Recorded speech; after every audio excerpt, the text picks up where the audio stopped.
Had split the video in half. I apologize for that. Um, so she talked about polyester and its rise, as I was talking about, polluting plastic made from fossil fuels.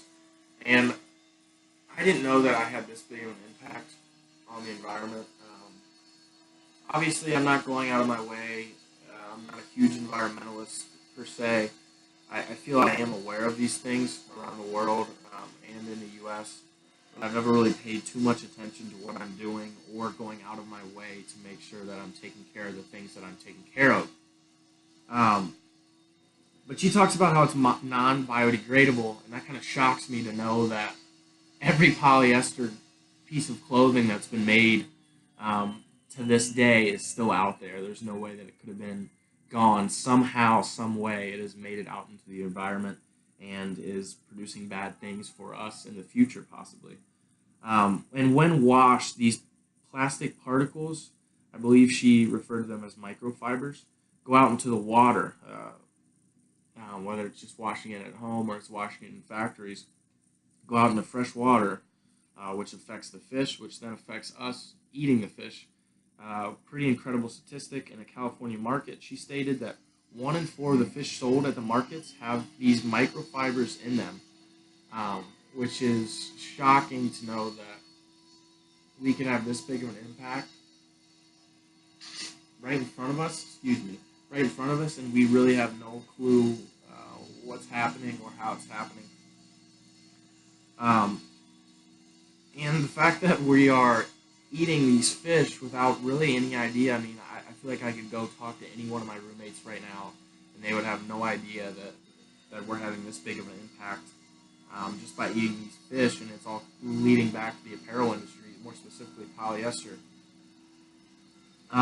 Going along with the freshwater being poisoned or whatever you want to call it, it's very energy intensive to create, which I think is kind of goes hand in hand with everything that she was stating. She then goes in to show the pollution in comparison to polyester for their energy creating locations. So she's trying to showcase that the production in China leads to higher pollution, and elsewhere and beyond, everywhere that they're going to look, everywhere we're going to see these high pollution areas, more than likely have a polyester factory connection, which is something I think nobody's looking into, and that's kind of shocking to me. Then she goes into talking about the labor in these situations. I think most people are aware of the factories. They don't act on it whatsoever, but people are aware nationwide that they're not getting paid reasonable wages. Most of them are women. These factories are disgusting. They kind of lock people in for life and bad lives at that. And I don't think that's a shocking fact to anybody, but I do think it puts it a little more into perspective, all on helping the environment and on helping these people out. So I think that helps her case a little bit. I think most people understand the value of these factories. Um, and she also talks about the fact that these companies are hiding a lot.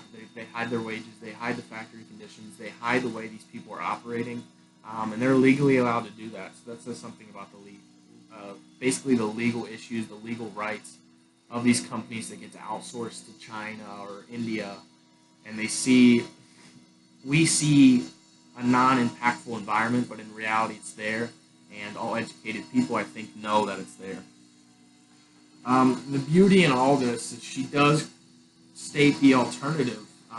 And it sounds like she created the company, Sustainable Clothing, basically. I wasn't really sure what the company was called. I haven't looked into it that far. She did this all from scratch because nobody seemed to be doing it. She talks about this new standard of clothing, and she's designing clothing for people, and specific people at that. She's designing clothing for what people are doing, what people are wearing, and how they want to wear it.